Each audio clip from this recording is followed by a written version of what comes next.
துதியின் சத்தம் கேட்கப்பட மாட்டேங்குது. சத்தமா துதிங்க, சத்தமா பாடுங்க, சத்தமா கை தட்டுங்க.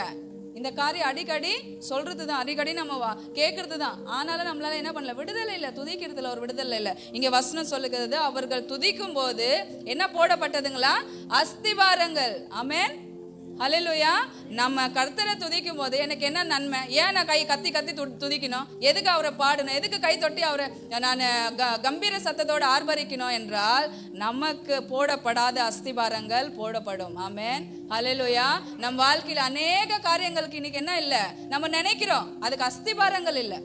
அஸ்திபாரம் இருந்தாலும் அது எப்படியா இருக்கு? ஆடுது, அசைது, ஸ்ட்ராங்கா இல்லை. இங்க அவரை துதிக்கும் போது என்ன போடப்படுமா? அஸ்திபாரங்கள் போடப்படுமா? ஆமென்.